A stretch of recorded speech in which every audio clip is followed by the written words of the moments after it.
Rise up, live joy your way. From emotional intelligence through cognitive distortions, certified life and wellness coach Kamini Wood is on a mission to help people see the magnificence of their own unique human spirit. Through these small bites of self-visualization and self-confidence, you can have healthy relationships, success in business and career, and live the life you want to live. Rise up, live joy your way. Hi there, and welcome to another episode of Rise Up, Live Joy Your Way. Whether it's morning, afternoon, or evening, thank you for taking some time to spend with me. So I got a question for you. So have you ever felt that like your life is running at 100 miles an hour between work, family, relationships, and your own well-being? And it often feels impossible to just slow down and even catch a breath. Maybe you've even found yourself thinking, you know what, I'll relax when this season of whatever I'm going through is over, or once I finished everything on my list, then I'll find my calm. But here's the challenge with that mindset. Research in psychology and neuroscience tells us clearly that calm isn't something we must wait for. Instead, it's an internal state. So we need to start creating calm within ourselves. No matter how chaotic life gets, it's about finding that within ourselves. So today I want to talk about how you can access calm immediately and consistently. So first, in order to do this, we have to understand how we can even find calm in the midst of chaos. So let's first talk about what calm even is. So from a science standpoint, calmness relates directly to when your nervous system is in the state of balance. I usually refer to this as being regulated. When our nervous system is not hyper aroused or hypo aroused, it's in this state of what's referred to as the window of tolerance. So it's involves when your parasympathetic nervous system, known as the rest and digest system, is naturally it's online rather than the fight or flight, which is the sympathetic nervous system. So Dr. Rick Hanson, who actually wrote Hardwiring Happiness, highlights that our brains are wired with this strong negativity bias due to survival mechanisms, right? It's that the negativity bias is the thing that has us scanning for all the things that could happen, because what it's trying to do is make sure that we're going to be okay. So this bias is the way that our brain naturally pays attention to those stressors so that we can hopefully keep ourselves safe.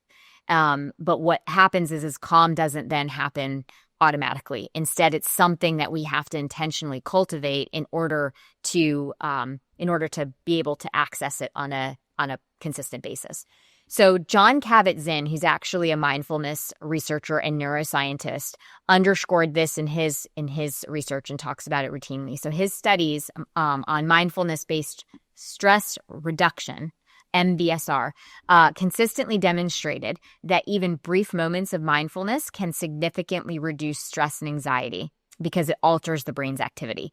So in his research, it was shown that regular mindfulness practices decrease activity in the amygdala. So the amygdala is the part of our brain that is the threat detector.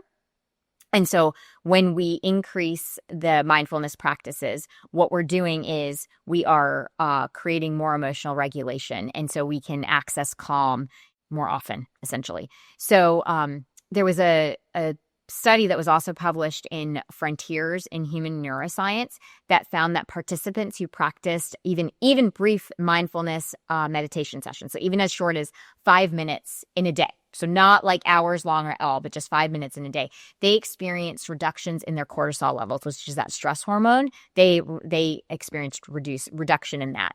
And so when they had that happen, they were able to report that they felt calmer and more focused and less overwhelmed, even in demanding situations. Additional research does emphasize, too, that the power of sensory grounding techniques, even if it's brief, but those brief techniques will reconnect you immediately to the present moment. And so when your senses are reconnected to the present moment through these grounding techniques, it interrupts the brain's pattern of anxiety and worry, and it shifts the focus from these anxious thoughts into immediate physical experiences that are happening right now.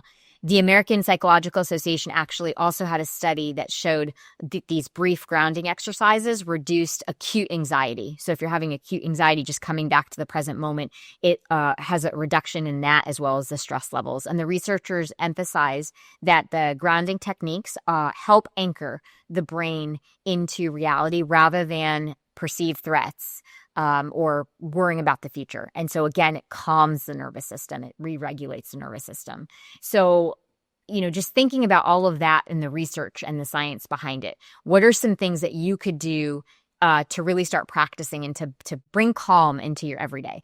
One is deep breathing. So research from Harvard Medical School demonstrated that deep diaphragmatic breathing, the slow, deep breaths involving your belly, so involving your belly rather than up here in your shallow chest, it activates the parasympathetic nervous system. Again, that rest and digest. So even 1 minute of this deep intentional breathing sends a signal to your brain and your body that you're safe, and it regrounds you. And so even if you just place one hand on your chest and one hand on your abdomen and just breathe in slowly through your nose, but feeling your abdomen rise rather than your chest rise, so feeling almost like you're filling up your belly with the air, and then just exhale slowly through pursed lips and repeat that maybe 3-4 times.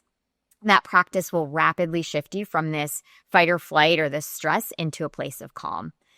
Again, the second thing that I would offer is mindfulness micro practices. So it's not about, oh gosh, I have to set aside an hour. It's, set aside 5 to 10 minutes, but do these short mindfulness breaks.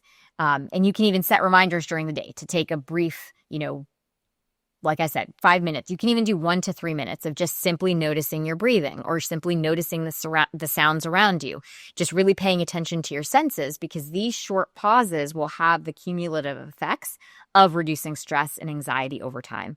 And then when we were talking about grounding techniques, some of the ways to ground, again, are to use your senses. So because it'll reconnect you to the present moment immediately. So the 5, 4, 3, 2, 1 technique is, naming 5 things that you can see, noticing 4 things that you can touch, like actually physically feel, 3 sounds that you can hear, identifying 2 things that you can smell in this given moment, and then one thing that you can taste. So what you're doing in that moment is you're bringing in all of your senses, but you're in this present moment. And that simple practice can shift your attention to whatever you were having anxiety about or worrying about back to the present moment. Again, calming the nervous system.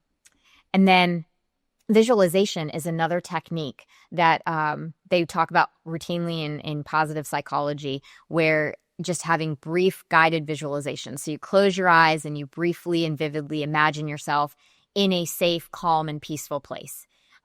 Maybe for you, it's the beach, it's the forest. Maybe you actually have a memory where you felt safe. Research confirms that when your brain will respond to these imagined experiences as though they're real ones, and it will activate those calming neural pathways, and you'll notice the stress and anxiety reduce as well. So it's just important to remember that calm isn't dependent on external circumstances becoming perfect. So it's not about, I'll be calm when XYZ is over. Calm is a cultivated skill so that you can access it even in the most challenging moments that life's going to throw at you.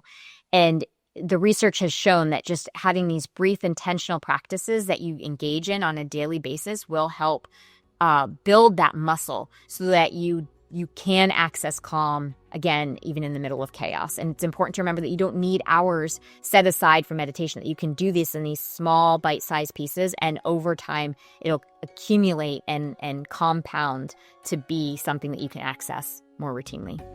If you'd like to discuss how coaching could help you, or even how coaching could help you implement some of these mindfulness techniques or grounding techniques, feel free to book a time with me anytime at coachwithkamini.com. And until next time, stay well. Thank you for listening to Rise Up, Live Joy Your Way. For more information, book a chat with Kamini at www.chatwithkamini.com or visit her website at www.kaminiwood.com. You can also find Kamini on Facebook or Instagram. Username It's Authentic Me. Thank you for listening.